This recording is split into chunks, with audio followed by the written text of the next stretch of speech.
By the way, Hello. are Hello. you, hello, are Uh, you, are hello, you, David. Let me just say hello to our viewers. This is Mark Tooley, president of the Institute on Religion and Democracy here in Washington, D.C., with the pleasure today of talking with Father David Hollenbach about his relatively new book, Human Rights in a Divided World, Catholicism as a Living Tradition. Obviously, the topic of human rights, it's always relevant, but especially now in that we are in a season in which the concept of international human rights is in many quarters unfashionable. So all the more reason to talk about it and to advocate for it. So David Hollenbach is a Jesuit priest, a professor at Georgetown University's School of Foreign Service, a distinguished scholar who has traveled around the world. So, David, thank you so much for joining this conversation. very great to be with you, Mark. Thank you for inviting me. So, you are an expert on Catholic teaching and human rights. So, this book is a natural for you, but why did you write it in 2024? Why is it especially needed now? Well, I think that we see a lot of divisions about issues of human rights in the world today. The subtitle of the book, Human Rights in a Divided, or in a Divided World. The divided world part is one of the principal inspirations for me for writing the book, because the notion of human rights claims to be universal, which would mean that it reaches across the various cultures and religions and traditions that lead to divisions in our world, and that human rights lead to a kind of greater unity among the human race.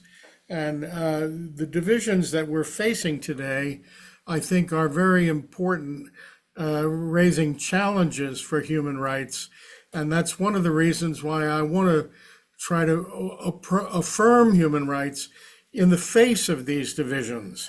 And that's the direction, that's the inspiration behind the book. The concept of human rights, that each person is a bearer of God's image and has equal rights that should be respected by all. Is this a uniquely Christian concept, at least in its origins, or how would you address that? I don't think it's uniquely Christian. I think you can go back to the Stoics and Greco-Roman culture and find some definite antecedents to this. There are some elements of this to be found in other traditions such as Islam and Confucianism, although not as strong as in Christianity, but they're there. And that's one of the issues that I'm hoping to bring to the fore. One of the things that I'm trying to do in my book is make the argument that human rights are not Western individualism writ large. One of the reasons there's so much division in the world today is that some traditions outside the West, and I have in mind here China in particular from the Confucian tradition, certainly part of the African traditions, which are very communal in their orientation. Certainly, this is the case in Islam, which places a high degree of emphasis on the participation of people in community. I want to argue that in the West, we have good reason to think that human rights should not be understood simply as individualistic rights to be left alone. I offer a definition of human rights in the book as the minimum conditions for life in community, and that human rights are not simply being left alone, they are being enabled to become participants in the life of the human community. For example, the right to free speech. The right to free speech is a very important right, but it's not the right for me to sit in my office talking to myself. It's the right for me to communicate with others. So the right to free speech has got a communal dimension to it right from the start. And I would also like to argue that we can see this in various movements for human rights, sort of in both in this country and outside this country. In this country, the movement of the for racial equality was heavily focused on the right of Black people to be full-scale participants in the life of the human community in the United States. That what was going on that was so negative, that Martin Luther King and other racial advocates stood up for, was to say, don't exclude us. Let us be part of the human community and involved in the human community. The same is true in South Africa. The struggles for human rights in South Africa were not the struggles of Black people to be left alone. They were the struggles of African people, of black people in Africa, to be able to be voting, to be having their voice heard, to be participants in the community. So if I'm trying to draw upon that communal tradition, and it's present in Catholicism for sure. Catholicism has placed a great emphasis on the common good as something that's parallel to human rights. But it's also, you can also find it all the way back in the Greek tradition of non-Christian tradition of Aristotle. Aristotle defines the human person as a social animal, as a person who is able through speech and action to participate in the human community. And so I'm trying in this book to highlight how the communal, more participatory understanding of human rights can overcome some of the divisions that separate the West from Islam, from China, from Africa, and other parts of the world. Well, related to that very important point, today's critics of international human rights, especially on the right, portray the notion of international human rights as leading to advocacy for full sexual freedom and basically imposing Western values on sexual freedom on these other cultures. And there are also many on the right who portray international human rights as at odds with the sovereignty of the nation state, and would advocate that each nation on its own should determine its own concept of human rights, even if they perhaps they don't even want to use that language, but that human rights is because it's universal, therefore it's ominously globalist. So how do you respond to that? Well, I do think it's globalist. There's no doubt about that. But I don't think it leads to the statement that leads to the perspective that we should be imposing things on other societies. I think we should be able to invite people to participate in the community of the nation state, of the nations of the world, and by that participation, be actually engaged in expressing their worth and their dignity as persons. So I don't think it's an imposition. I think there's a strong commitment to recognition of cultural difference, and the cultural differences are not so great, though, as to undermine the common humanity that we all share. And your book obviously gives special focus to Catholic teaching and human rights. Do you believe the Catholic Church has a special and unique responsibility to steward the notion of human rights in the world? Well, I wouldn't say it's special and unique. I think there's a strong emphasis within the Catholic tradition that has led the Church to become a strong advocate for human rights around the world. One of the interesting arguments that has been recently made, it was made by several major scholars, that since the Second Vatican Council, when Roman Catholicism affirmed, where the council affirmed the right to religious freedom in an unambiguous way. This was the beginning of the Church's engagement with contemporary human rights in a very vigorous way. And since the council, the Catholic Church has been so involved in promotion of human rights around the world that a case can be made that many of the societies that have moved from authoritarianism to democracy have been inspired by Catholic culture. This has been an argument made by Sam Huntington. It's an argument made by a number of other authors that the contribution coming from the Second Vatican Council has led Catholicism to be one of the principal sources of the advancement of human rights around the world. Now, it's not exclusivist, and that's part of my argument in the book, that I want to take the reality of other cultures and traditions like Islam and Confucianism and African traditions very seriously. But I do think that Catholicism has a very important role to play in advancing human rights around the world today, and it has in fact done so.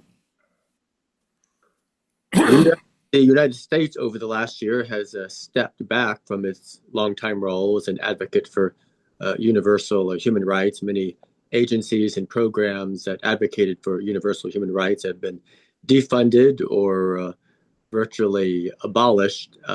This seems like a very negative trend for human rights, and obviously a negative trend in the number of nations who are described as fully democratic and observant of human rights. So how do you respond to these trends, which have unfolded since the publication of your book in 2024? Well, I would like to say that I think that human rights should be a strong source of movement toward greater democracy in many parts of the world. And that this is certainly true, that it should be recognition of this contribution of human rights to democracy should be something that's taken seriously in the United States as we seek to avoid the movement toward greater authoritarianism in this country, which I fear is underway. And I think that the Catholic community should be a strong advocate of resistance to that authoritarianism, both around the world, but also in the United States. And we have a lot of work to do there. I do think that the resources are there within the Catholic tradition and within the intellectual tradition of Catholicism to do that. But I hope we can move in that direction. If you were meeting someone for the first time who has absolutely no knowledge background in the topic of human rights and had to explain to them what are human rights and why are they important, firstly, if the person you're speaking to is a Christian, how would you explain this concept to them and root it in their faith? Well, as you mentioned earlier, I would go right back to the first chapter of the book of Genesis, where it's said that the human person has been created in the image and likeness of God. That implies that there's something sacred about the human person, and that means that human beings should be respected and cared for, not used. They possess dignity. And Immanuel Kant, a great secular thinker of the 18th century, wanted to say that human beings possess dignity, which means they are entitled to respect, and they are not simply someone who is to have a price put on their head. You can't buy and sell a human person in slavery, which unfortunately we have not lived up to in the Christian tradition, and including at Georgetown University, where I teach, where there has been practice of slavery in the past. But hopefully we've recognized now that human dignity, recognition of the dignity of persons in the image and likeness of God, gives persons a sacredness that demands the respect for fundamental human rights. That would be my response initially to a Christian. And if you're meeting a non-religious person for the first time who has no background in human rights and you're explaining to them what they are and why they're important, how would you do so? Well, I would say the same thing that I mentioned before. Immanuel Kant, 18th century Enlightenment philosopher, who was not appealing to Christianity, argued that humans possess a kind of dignity, and that dignity should be respected, and that we want to say that humans are not animals simply. We're certainly animal-like. We have bodies and we're animals in that regard, but we're not simply beasts of burden to have, and that's part of what it is to be a human being, and that's where we come to recognize the dignity of the person, and that the variety of human rights, there are a whole range of human rights that express different dimensions of that dignity. The right to free speech is the right to say, I'm not to be just told what to do. I can communicate with others and share with them a debate about how we should live together. And the right not to be tortured is a right not to be treated as simply something to be manipulated, but I have a worth that should be respected and cared for, and that means not torturing me. So there are a variety of ways, excuse me, a variety of ways that dignity shows up, and I would think a non-Christian could recognize that dignity as well as a Christian could. No, in recent years, if not decades, many on the political left have often conflated historic human rights with seemingly human desires.